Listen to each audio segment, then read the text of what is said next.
Welcome. This is the Insider's Guide to Real Estate. I'm your host, Victor Normand, and today we continue our discussion on renewable energy. With me this morning as my guest is Paul Chang, who is an energy specialist with Vivint Solar. Please join me in welcoming Paul to our show. Hello, Paul.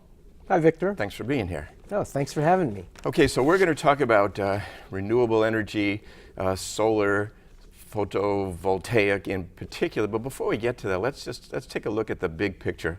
As an energy consultant, you have a lot of information about energy consumption. In particular, the big issue, of course, is fossil fuels.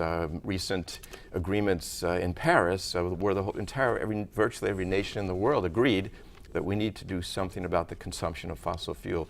So how serious is the situation, and how has it changed over the past century or so? Well, in our first slide that I brought with me, you can see the different temperature, the average annual temperatures ever since 1880 going to, I believe it goes to 2014. And you'll notice that the temperature has risen sharply and in direct correlation with the amount of carbon that's present in our atmosphere. So we're talking about global warming. That's right. Across the globe. Okay. That's right. And I've heard a lot of people argue that, well, maybe the temperatures are just natural fluctuation. That is, the rise in temperatures could be due to natural fluctuations. But when you look at this trend over the past 100 or so years, there's a very clear correlation between the carbon emissions that we're emitting and the rise in the temperature. And there's very little downward fluctuation. The trend is always going up. There's little micro fluctuations, but the trend is definitely going up. So you would expect if it were a natural phenomena, there would be more variation. But this trend seems to be pretty steep and pretty straight up. Yes. So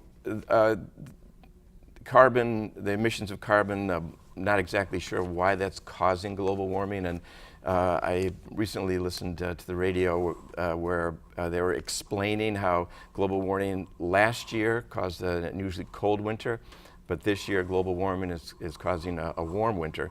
So there's seems to be a lot of confusion on that regard. But there's no confusion in terms of the amount of carbon that's going into the atmosphere. That seems to be the serious problem that it is. Yes. So now many of us are concerned about that and want to reduce our carbon footprint, as they say. So converting your house from oil and gas to electricity or buying an electric car may seem to be moving away from fossil fuels, but not so much. Yeah, it's interesting that you bring up buying an electric car, because most people think when you're using electricity, it looks so clean coming out of the wall. You don't see a plume of smoke coming out of your wall. The assumption is it's clean energy. But I brought another slide showing what the production of electricity looks like. And when you buy an electric car, you need to power that car with electricity, and that electricity comes from a factory that looks a lot like this slide, where we're burning fossil fuels in order to make this clean-looking energy. So really, electricity is not as clean as it might appear if you're getting it from the traditional sources. Electricity can be clean if you get it from, say, a windmill or from solar power or hydropower. So I'm glad you bring that up. Yeah. The so-called renewable sources is really what we're looking at here. Yes. So it's been a problem. It's been recognized, and for a number of years there have been state and federal laws and regulations trying to move us away from the use of fossil fuels. One aspect of that is something called a PPA. What exactly is a PPA? That's a power purchase agreement. And a power purchase agreement is an agreement to buy electricity from that company that you're signing with. So instead of buying the panels, you can simply agree to buy the electricity from a company that's willing to retain ownership of the equipment, pay for the installation, pay for maintenance, pay for insurance, and simply sell you only the electricity.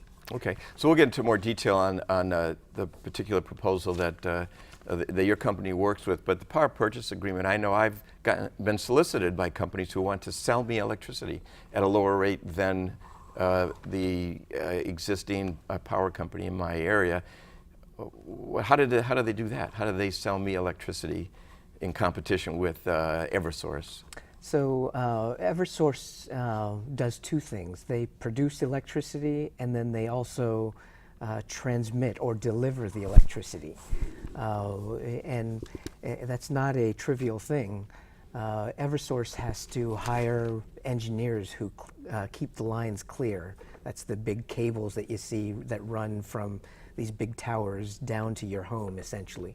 And somewhere in between there, they have these 50,000 or more, sometimes, transformers that, I guess, reduce the power to a usable level of electricity and distributes it to your various neighborhoods. So these utilities in this area, it's Eversource. They are full service. They generate power and they distribute it and they sell it.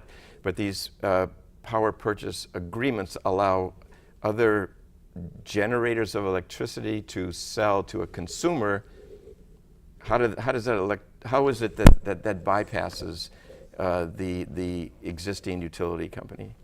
So they essentially compete with Eversource and other electric companies by providing just part of, I mentioned that Eversource both creates the electricity and delivers it. And I think there are other companies that will do one or the other, but not both, and they have to still distribute the electricity, sometimes through Eversource. So the existence of these power purchase agreements allows electric generating companies to sell consumers electricity using the distribution network of the traditional utility. Now that, at one time, these private utility companies had a franchise for given areas, but with the advent of the renewable energy sources and power purchase agreements, utilities must allow these other generators of power to use their distribution network. How long has that been in existence, and does that endanger these private utility companies? So the first question, I think they've been in existence since about 2007, and does it endanger the existence of electric companies like Unitil and Eversource, National Grid? I think it does, because the electric companies are paying to keep up these grids, and these companies that will compete against them to sell electricity leverage their grids, and soon we're going to max out those grids. Okay. Solar power, on the other hand, because the electricity is being generated on the home, uses the grid minimally. We'll bypass the grid. So these power purchase agreements, which are fairly new, which are intended to reduce our dependence on fossil fuels, may not exactly be doing that, because those who generate the power may in fact be using, maybe burning coal or oil to create the electricity. So we'll get to the solar aspect of it, but the other power purchases, how does that affect energy? Is it just because it reduces the need for energy? Is it an energy conservation aspect rather than an alternative fuels concept? The question is, how does the PPA affect what? In the instance of like this exists as part of federal or state laws that are intended to encourage a shift away from fossil fuels to alternative energy, but they may not specifically be doing that because PPA may be generating their electricity using fossil fuels, except that they're doing it at a lower cost. So there seems to be the benefit is an economic one with potential for energy conservation, but mostly an economic decision that someone would make. I think the incentive for going green or renewable energy is that the government is offering tax incentives to anybody using renewable energy, for solar example. So anybody who buys a solar power system gets a tax rebate. Okay. In our case, because we retain ownership of the equipment, we get the tax incentive. That is, our company Vivint does. But that affords us the ability to put the equipment on somebody's home without charging them. Okay, so you take advantage of the power purchase agreement, but if I'm responding to a solicitation from a company that wants to sell me electricity, do you have any sense of how they're generating their power? I mean, is there a renewable component to that, or you just don't know? I don't know Can't how really they tell. are. Yeah, I don't know how they're generating their electricity. But the only one that's getting some special incentive to do this is a renewable power source. Renewable power. So let's just get back, just so we understand.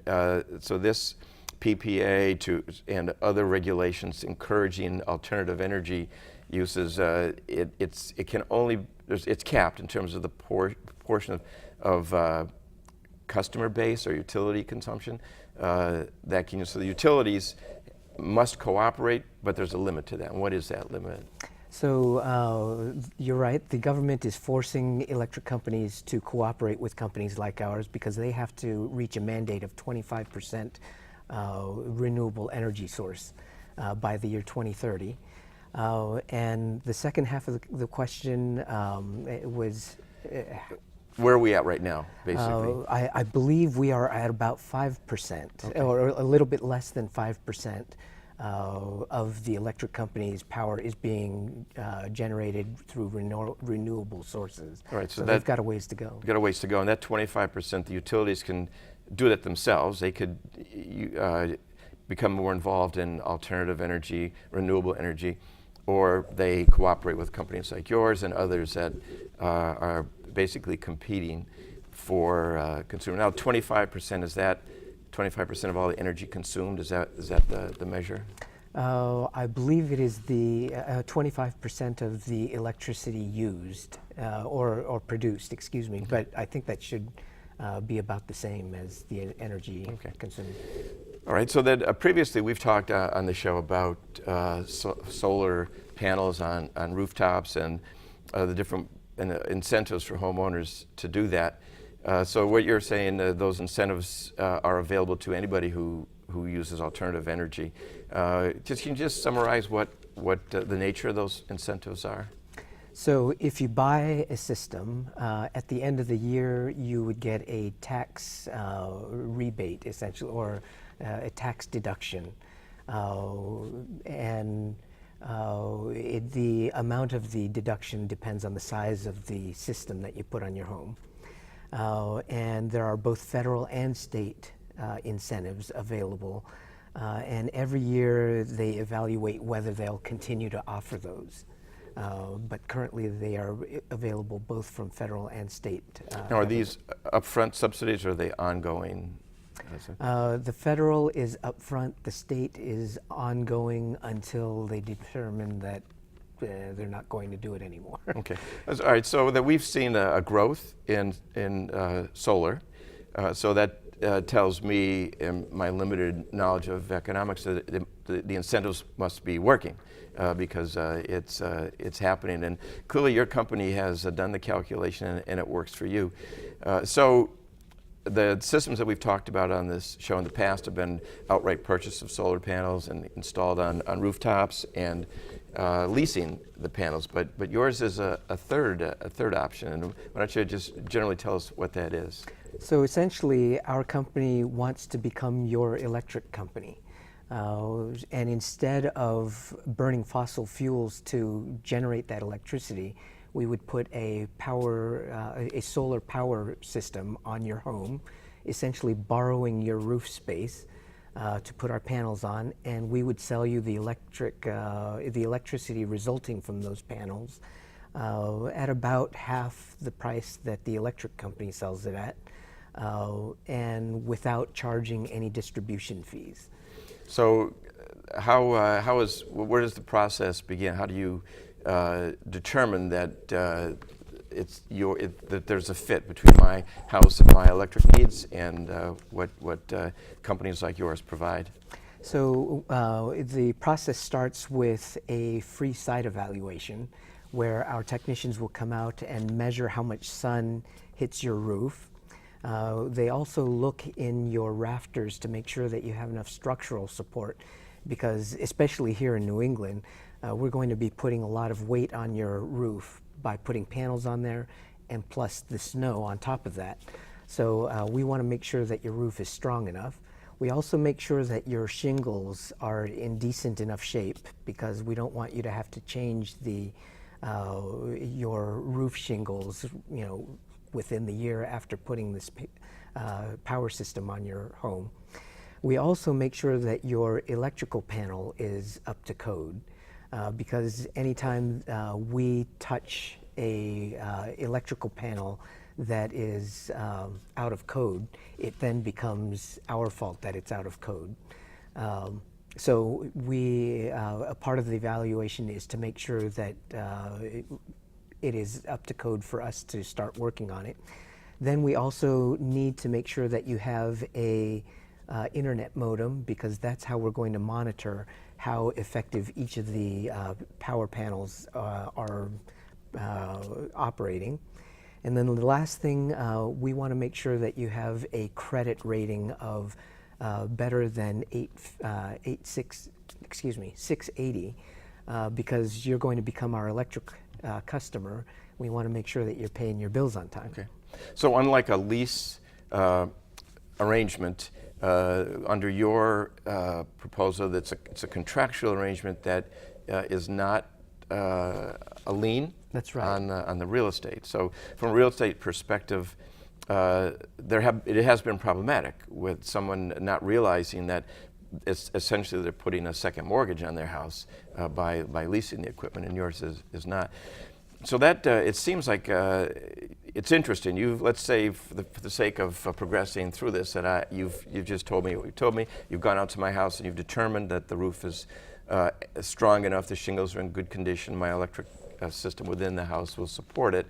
And I'm interested in it because often, as a socially conscious consumer, I want to do my part to save the planet, but sometimes I just can't afford to do it. I can't afford to change the furnace in my house, even though I know it's 25 years old and I can get something much more efficient. I just don't have the resources. Your proposal from a company like yours, there's no upfront cost. So now I'm really interested in pursuing this further. How do I know how many panels need to be on my roof?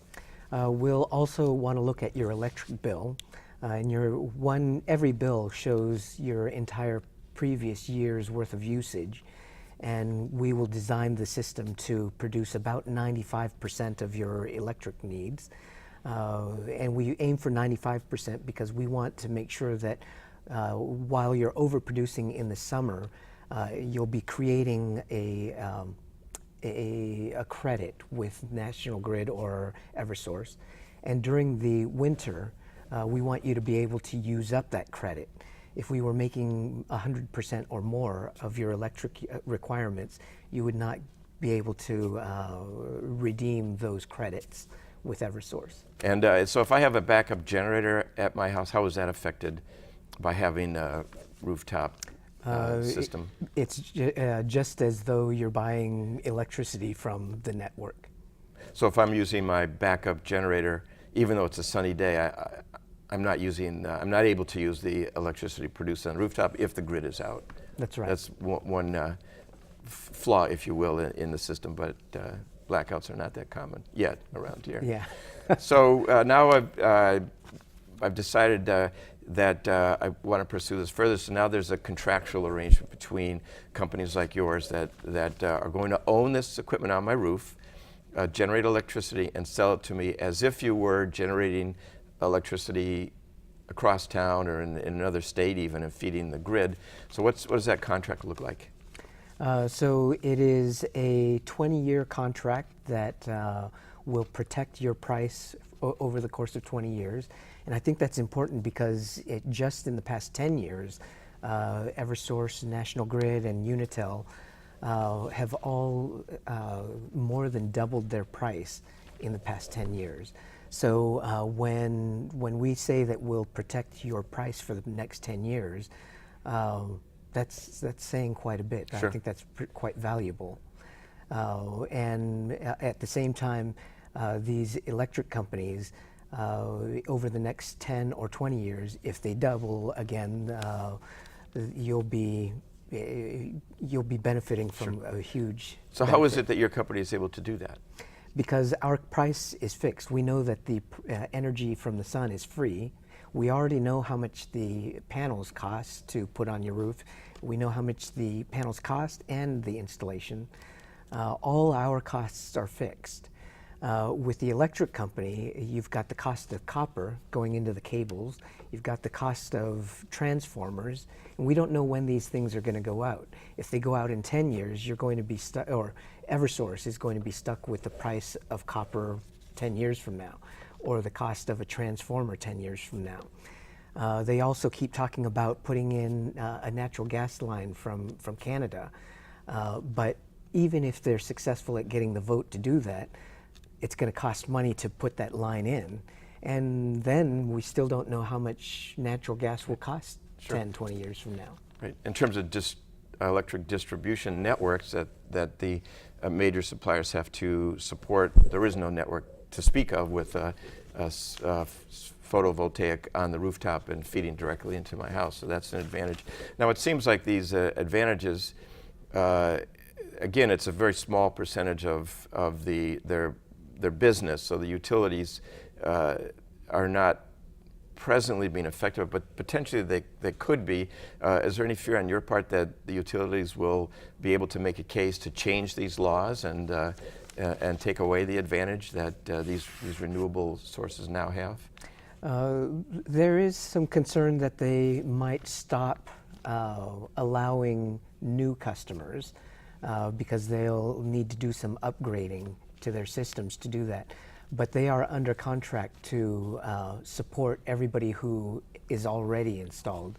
And in fact, one of the steps before we install a system on anybody's home is to get permission from the electric company. And we sign an agreement that's signed both by the electric company and by the customer, the homeowner.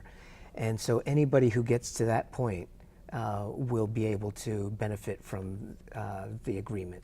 So that's an agreement that wherein the electric utility agrees to buy back the power and to continue to support your home on the grid itself.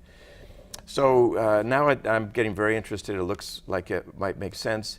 It's a 20-year contract. I may not own my home for the next 20 years. What do I do 10 years from now when it comes time to sell my house? What are my options? So in 10 years, if you decide to sell your home, you can just transfer the electric bill, just like you would with Eversource's electric bill. You would just transfer the Vivint bill to the new homeowner. Okay, so a company like yours, within the contract, it provides for an assumption of the contract under the original terms of the contract. Right. So I'm selling my house in 10 years. I run across a buyer who just has no interest in continuing the relationship. What do I do at that point? If they are dead set against having solar panels on their roof, you would have the option to buy the panels out. And of course, you'd be paying an amortized rate for the panels, so it'd be considerably less than today's price. But RE/MAX did a study recently that looked at home sales over the past 10 or so years, and they showed that homes with photovoltaic systems on their roofs sold faster than homes without. So the chance that you would run into a customer, a potential buyer for a home in Massachusetts who doesn't want solar power is unlikely. But if they didn't want to, they could you could buy out the system and take it with you. Take it. So who would physically take it off the roof of my house? We would take it off for you. We charge a $500 fee to take it off. And that's the fee you charge if I have to take it off temporarily to replace my roof if I need to do that. In fact, in that case, we charge $500 to take it off, store it in our warehouse while your roof is being worked on, and put it back on, all for $500. So let's talk just briefly about the reliability. And it's a long term. It's 20 years. I haven't heard any criticism of solar panels with respect to their reliability. There's no moving parts, essentially. What's the experience of consumers that you've dealt with after post-installation with respect to reliability? So we know that there's some loss of efficiency every year, and we take that into account when estimating how much electricity the panels will create. And off the top of my head, I forget what that loss is, but it's relatively small. Okay, so it sounds very very interesting to do this, and I would expect that there will be continued interest, and it will only increase as awareness as the next generation of consumers comes along, in particular the biggest cohort of buyers going forward in terms of home ownership are the millennials, those 25 to 34 who are of a different mindset, are more accustomed to technology, perhaps more open to doing this sort of thing. Do you think that represents a positive sign for your industry? Absolutely. I think there's a couple things that are helping our industry. Every year, National Grid and Eversource, they keep announcing rate hikes, and they average to about 8% every year. So I think that helps us. But absolutely, the millennials seem to be very up on technology. They are comfortable with the look of technology, so I think that does help us. Sure.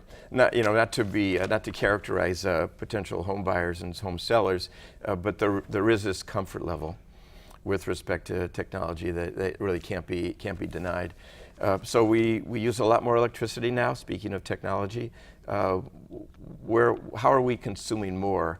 Our houses are more efficient. Our cars are more efficient, but not necessarily our homes. So I think we're using, our homes actually might be more efficient, but I think we're using more electricity because our toys take more electricity. The plasma screens that we're buying, the big 50, 60-inch TVs, suck up a lot more electricity than the old, my old 32-inch Sure. cathode ray tube. So it's not our homes, it's everything that's in our homes that's using so. a lot more electricity. And I've had the experience of walking through my house in the dark and seeing lights on everywhere, all these devices that are continuing to consume electricity, maybe not very much, but continually. So that is an issue.